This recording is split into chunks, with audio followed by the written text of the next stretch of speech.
아멘. 우리 하나님 앞에 영광의 박수를 돌립니다. 네, 오늘 하나님께서 우리에게 주시는 말씀은 고린도후서 4장 16절에서 18절까지의 말씀입니다.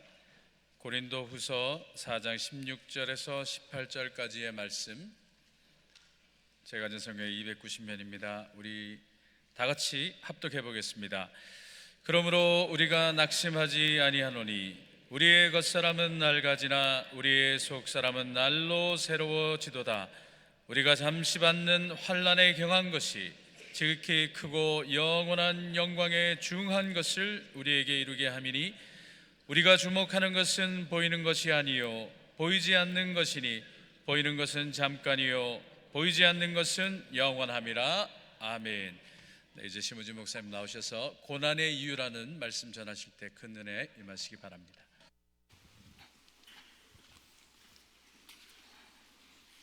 교회 여러분, 한 주간 동안 잘 지내셨어요? 눈도 많이 오고 그래서 다들 어려운 일들이 많이 있으셨는데 잘 지내셨는지 모르겠어요. 비전 예배도 한번 같이 인사 나누겠습니다. 잘 지내셨습니까? 눈 많이 왔는데 다들 어떻게 지내셨는지 궁금합니다. 이 시간에 저는 고난의 이유라는 제목으로 하나님 말씀을 좀 나누고자 합니다. 사람들 중에 고난을 반기는 사람은 아무도 없습니다. 누가 고난받기를 이렇게 즐거워하겠습니까? 될 수 있으면 고난을 피하고 싶은 것이 다 인지상정입니다. 하지만 때때로 고난은 우리 인생에 없어서는 안 될 아주 중요한 역할을 감당하곤 합니다. 아랍 사람들의 격언 중에 언제나 햇빛이 비치면 사막이 된다는 말이 있습니다. 아무리 좋은 땅이라고 하더라도 적절히 비가 내려주지 않으면 그 땅은 곧 사막이 되고 쓸모없는 땅이 되고 만다는 이야기입니다. 이와 마찬가지로 인생이 쉽기만 하고 고난이 없으면 좋을 것 같지만 그렇게 되면 잘 되기보다 망가지기가 쉽다는 이야기고, 또 고난이 없으면 정말 인생의 참된 의미를 더해가는 것에 어려움을 겪게 된다는 것을 이야기하고 있습니다. 고난이 반가운 것은 아니지만 때때로 우리들의 속사람이 새로워지고 또 건강해지기 위해서 고난이 필요합니다.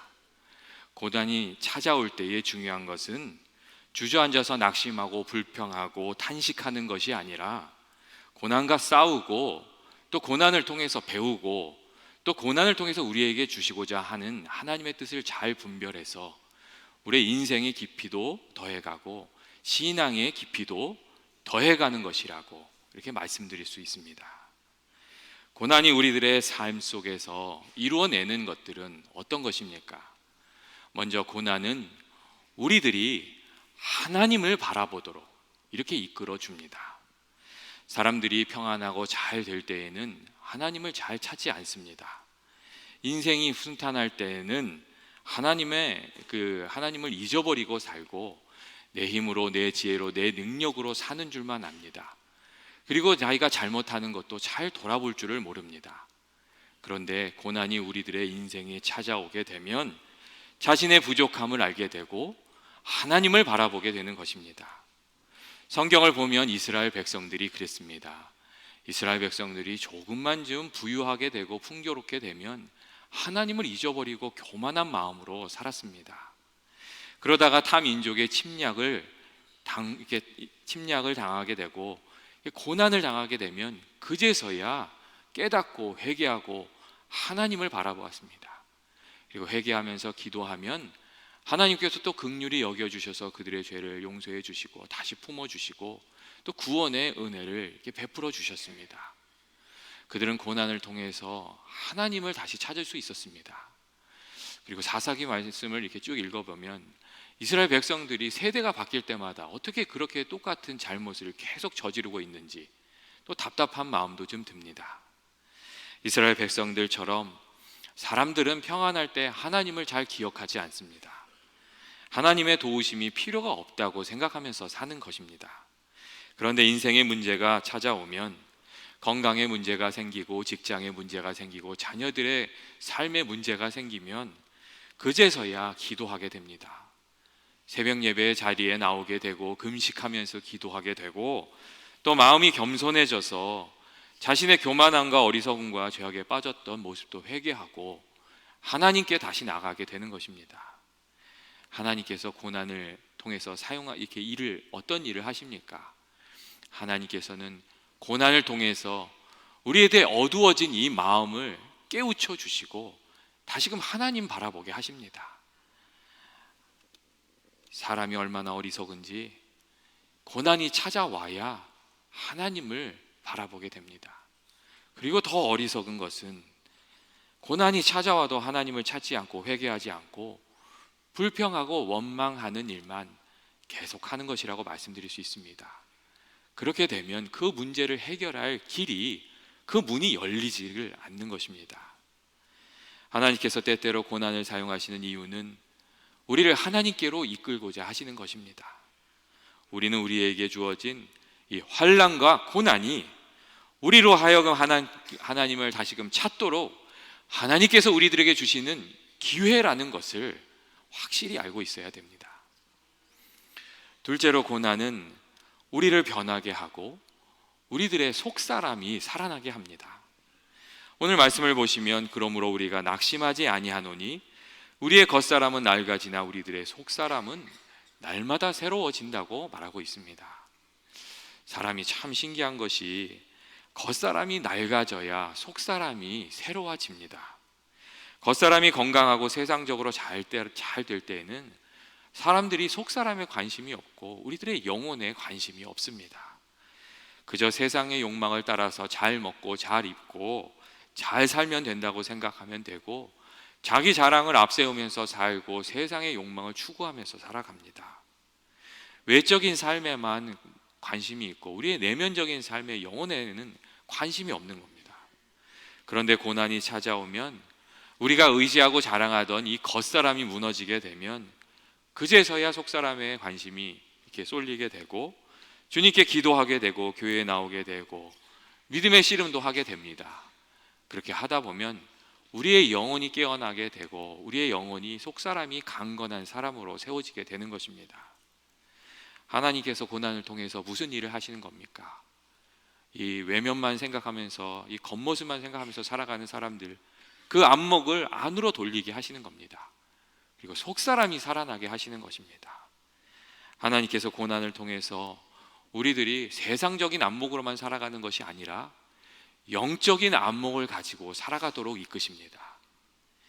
보이는 세상의 것만을 귀하게 생각하면서 살아가는 사람이 보이지 않는 영원한 세계를 생각하고 하나님을 생각하면서 영원한 가치를 생각하면서 살아가도록 우리들의 안목과 가치를 바꾸어 주십니다. 오늘 말씀에 우리가 주목하는 것은 보이는 것이 아니요 보이지 않는 것이니 보이는 것은 잠깐이요 보이지 않는 것은 영원함이라 하는 말씀이 있습니다. 하나님께서 고난을 통해서 우리들을 바꾸셔서 영적인 안목도 가지게 해주시고 세상에 썩어질 것을 추구하는 삶이 아니라 영원한 가치를 추구하면서 살아가는 삶을 살아가게 하신다는 것입니다. 또한 하나님께서는 이 고난을 통해서 우리들의 삶의 자세도 그리고 우리 삶의 모습도 바꾸어 가십니다. 고난당하기 전에는 경박하고 그 삶이 가벼운 사람들이 있습니다. 조금만 좋은 일이 있으면 막 호들갑을 떨고 또 조금만 어려운 일이 생기면 마치 다 세상이 무너진 것처럼 그렇게 반응하는 사람들이 있습니다. 그런데 고난을 겪다 보면 또 믿음의 싸움을 싸우다 보면 그 호들갑이 다 사라지고 깊이 생각하고 또 오래 참고 자기를 돌아보는 신중한 성도가 됩니다.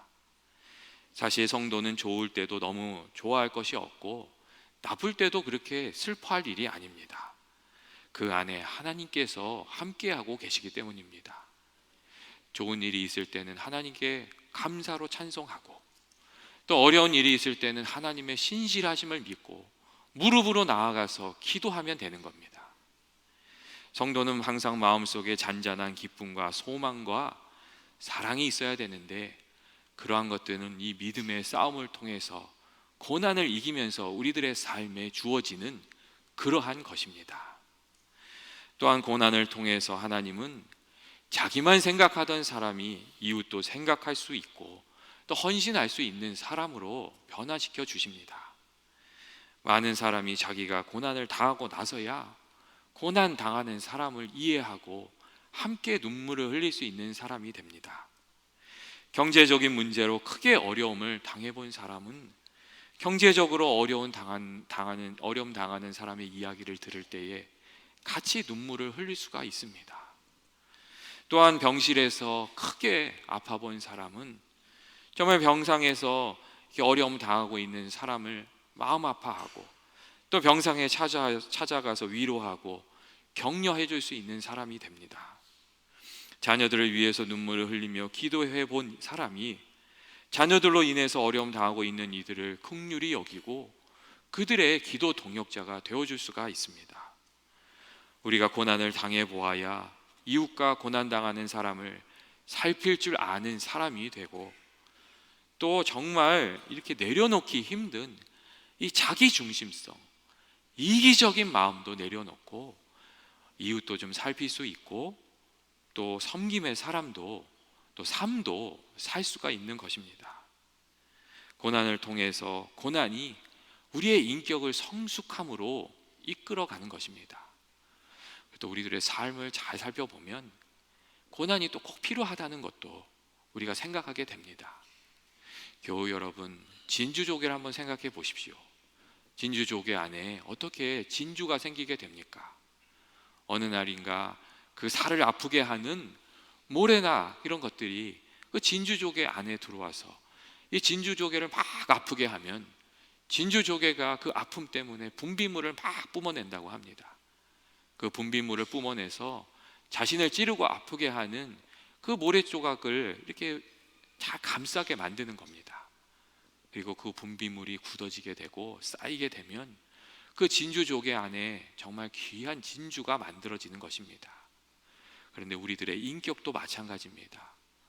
우리에게 고난이 찾아왔을 때 그 고난을 붙들고 기도하고 하나님의 뜻을 생각하면서 또 기도하고 말씀 붙들고 이렇게 애쓰고 수고하고 씨름하다 보면 우리들의 삶 가운데 그 진주조개의 그 진주와 같은 예수 닮은 성품과 인격이 우리들 가운데 자리 잡게 되는 것입니다. 셋째로 하나님께서는 고난을 통해 인생의 새로운 길을 여시고 우리의 삶을 인도해 주십니다. 많은 사람들이 어려운 일에 부딪혔을 때에 하나님께서 열어주시는 새로운 그 인생의 길을 발견하고 또 새로운 인생의 길을 찾곤 합니다. 예전에 루이스 워터맨이라고 하는 젊은 보험 설계사가 있었습니다. 그는 아주 큰 계약을 성사시키기 위해서 아주 오랫동안 수고를 아끼지 않았습니다. 그 고객을 여러 번 찾아가서 설득도 했고 상품을 설명도 하고 하여튼 수고를 아끼지 않았습니다. 그래서 겨우 이제 이 계약이 성사되게 되어서 그 보험 계약서를 잘 준비해서 그 고객을 찾아갔습니다. 그리고 책상에 그 계약서를 딱 놓고 이제 서명을 받으려고 할 때에 이 만년필을 펴서 꺼내서 딱 뽑는데 거기 안에서 잉크가 와락 쏟아졌습니다. 그래서 계약서를 다 망치게 되었고 미안하다는 말과 함께 계약서를 다시 준비해서 찾아오겠다고 했는데 그 계약서를 다시 준비하는 동안에 이 고객의 마음이 바뀌어서 이 사람과 계약이 성사되지 않았고 다른 사람과 계약이 성사되게 되었습니다. 그 만년필 때문에 잉크가 쏟아져서 중요한 이 계약을 망치고 나서 이 사람이 너무 마음이 상했습니다. 그리고 그때부터 그 사람은 만년필을 연구하기 시작했고 결국 잉크가 쏟아지지 않는 신기술을 개발하게 되었습니다. 그리고 그때 그가 세운 회사는 120년간 좋은 만년필을 생산해내고 있습니다. 우리가 잘 아는 그 파카라는 그 만년필 회사가 이 그룹 안에 있는 회사 중에 하나입니다. 그는 그에게 찾아왔던 나쁜 경험으로부터 새로운 길을 발견할 수 있었던 것입니다. 사랑하는 교우 여러분, 하나님께서 때때로 우리 인생에 더 좋은 길을 인도하시기 위해서 우리 인생의 그 길을 가로막으시고 고난을 주시는 때가 있습니다. 성경을 보면 하나님께서 요셉을 총리 대신으로 세우기 위해서 애굽으로 이끄셨고 감옥으로 이끄셨던 것을 우리가 알 수 있습니다. 하나님께서는 다윗을 이스라엘의 왕으로 세우시기 위해서 광야로 이끌으셨던 것을, 도망자의 삶을 살게 하셨던 것도 우리가 성경을 통해서 알 수가 있습니다. 하나님께서 더 큰 일을 감당하게 하시려고 고난을 그들에게 주셨던 것이었습니다. 우리가 애쓰고 수고하는 일들이 잘 안 되고 그 길이 막힌다고 해서 너무 낙심하거나 또 용기를 잃지 마십시오. 하나님께서 아직 때가 이르지 아니하였기 때문에 막으시는 때도 있고, 우리를 더 준비시키기 위해서 우리의 인생길을 막으시는 때도, 또 고난을 주시는 때도 있습니다. 큰 일을 감당하려면 큰 그릇을 준비해야 되는데, 많은 경우 고난 받기 전에 우리가 준비하고 있는 그릇은 아주 작은 그릇입니다. 그런데 고난을 겪고 나면 그 그릇이 커지게 되고, 또 조금 큰 일도 더 넉넉히 감당할 수 있는 사람이 되는 것입니다. 우리가 낙심하지 않고 믿음을 가지고 나아가다 보면 하나님께서 예비하신 도움도 받게 되고 선한 열매도 거두게 됩니다. 고난의 끝에 무엇이 있습니까? 고난의 끝에는 하나님께서 예비해 주신 큰 복이 우리를 기다리고 있습니다. 욥기 23장 10절 말씀에 욥은 내가 가는 길을 그가 아시나니 그가 나를 단련하신 후에 내가 순금같이 되어 나오리라, 이런 믿음의 고백을 하였습니다. 하나님께서 나를 단련하신 이후에 내가 정금과 같이 될 것이라고 말했습니다. 신명기 8장 15절과 16절 말씀을 보면 이러한 말씀이 있습니다. 이 이스라엘에게 하시는 말씀인데, 너를 인도하여 그 광대하고 위험한 광야, 곧 불뱀과 정갈이 있고 물이 없는 그 건조한 땅을 지나게 하셨으며, 또 너를 위하여 단단한 반석에서 물을 내셨으며, 내 조상들도 알지 못하던 만나를 광야에서 내게 먹이셨나니 이는 다 너를 낮추시며 너를 시험하사 마침내 내게 복을 주려 하심이라 하는 말씀이 있습니다. 하나님께서 고난을 주시는 이유는 우리의 그릇을 키우시고 겸손하게 만드셔서 하나님이 주시는 축복이 귀한 것인지를 좀 깨달아 알고 그 복을 누리게 하려고 하시는 것입니다. 오늘 우리가 읽은 말씀에 우리가 잠시 받은 환난에 경한 것이 지극히 크고 영원한 그 영광의 중한 것을 우리에게 이루어 준다고 말씀해 주고 있습니다. 우리가 겪는 어려움이나 고난 중에 가벼운 것이 어디에 있습니까? 우리가 밤잠을 설치게 하는 모든 걱정이나 근심이나 고난은 다 우리 인생에 무거운 것입니다.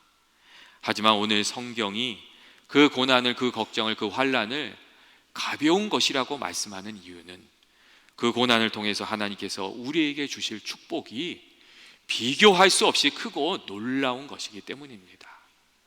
고난을 이기고 나면 하나님께서 주실 은혜가 크기 때문에 지금 우리가 경험하고 있는 고난이 작은 것이다, 그렇게 말씀해 주고 있습니다.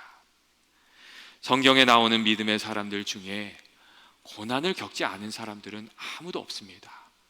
약속의 말씀을 받은 그들도 인내하면서 기다리고 또 고난의 길을 다 감당했던 사람들이었습니다. 아브라함도 그랬고, 요셉도 그랬고, 다윗도 그랬고, 다니엘도 그랬습니다. 고난을 통해서 그들은 성장했고 인내로 믿음의 길을 걸어서 하나님께서 복 주시는 사람들이 되었습니다. 고난의 끝은 하나님의 축복이고, 하나님의 축복은 그냥 얻어지는 것이 아닙니다. 믿음으로 우리에게 주어진 부정적인 상황을 극복해 갈 때 하나님이 주시는 그 복을 누리면서 살아갈 수 있습니다. 우리는 환난을 겪지 않는 편안한 삶을 원하지만 하나님은 그 환난을 뚫고 나가기를 원하고 계십니다. 하나님 베푸시는 축복은 하나님을 향한 믿음을 가지고 믿음의 선한 싸움을 끊임없이 해가는 사람들에게 하나님이 주시는 것입니다. 예전에 스탠리라는 분이 한 분 계셨는데 그분이 좀 어려운 일을 많이 겪고 계셨습니다. 그래서 그랬는지 그분과 함께 교회를 다니시던 분이 이분을 스탠리를 자기 집에 초대했습니다. 또 식사를 하고 이런저런 얘기를 하다가 이 어르신께서 이 다니엘이 사자굴에 갇힌 그림을 보여주면서 그 안에 무엇이 그려져 있는지 알겠느냐고 그렇게 물었습니다. 그러자 스탠리는 아주 자신 있게 사자가 몇 마리 있고 하늘에서 빗줄기가 몇 개 비추어 내리고 있고 또 다니엘이 있군요, 이렇게 이야기를 그렇게 대답을 했습니다. 그런데 그 대답을 들은 그 어르신은 자신이 질문한 그 의도를 제대로 파악하지 못했음을 알아차리고 이렇게 말했다고 합니다. 제 생각에는 당신이 보아야 할 것이 한 가지 더 있군요. 다니엘을 살펴보면 그 눈이 사자들에게 향한 것이 아니고 하나님을 향하여 있습니다. 다니엘의 눈이 사자들에게 향해 있지 않고 하나님에게 향해 있습니다. 그렇게 이야기해 주었다고 합니다. 고난의 상황에서 낙심하지 않고 믿음의 길을 걸어가는 비결은 우리를 괴롭히는 고난을 바라보면서 좌절하고 낭만하고 주저앉는 것이 아니라 하나님을 바라보고 하나님께 나가서 기도하고 하나님의 말씀을 붙들고 나아가는 것입니다. 내 상황이 아닌 주님께 눈을 돌리면 하나님께서 우리들을 붙들어 주시고 역경 가운데서도 우리들의 발걸음을 인도해 주시는 것입니다. 야고보서 1장 4절에 인내를 온전히 이루라, 이는 너희로 온전하고 구비하여 조금도 부족함이 없게 하려 함이라, 이렇게 말씀해 주고 있습니다. 고난이 찾아올 때에 하나님을 바라보면서 인내를 온전히 이루라고 하나님께서 우리들에게 말씀하고 계십니다. 그 믿음의 싸움을 잘 싸워 나가면 하나님께서 약속해 주신 그 은혜를 누리게 될 것이라고 말씀해 주시고 계십니다. 하나님의 선하심을 믿고 인내로 인생의 길을 걸어가십시오. 고난의 끝에는 하나님의 복이 우리들을 기다리고 있습니다. 같이 기도하시겠습니다. 사랑과 은혜가 많으신 하나님 아버지, 우리의 삶에 때때로 우리가 감당하기 어려운 고난이 많이 있습니다. 저희들과 함께 하여 주셔서 고난을 통하여 저희들이 하나님께 더 가까이 나아가게 하시고 고난에 넘어지는 것이 아니라 고난을 통하여 더욱 성장해 가는 저희 모두가 되게 하여 주시옵소서. 하나님을 붙들고 믿음으로 기도하면서 고난을 싸워나가는 저희 모두가 되게 하여 주옵소서. 예수님의 이름으로 기도합니다. 아멘.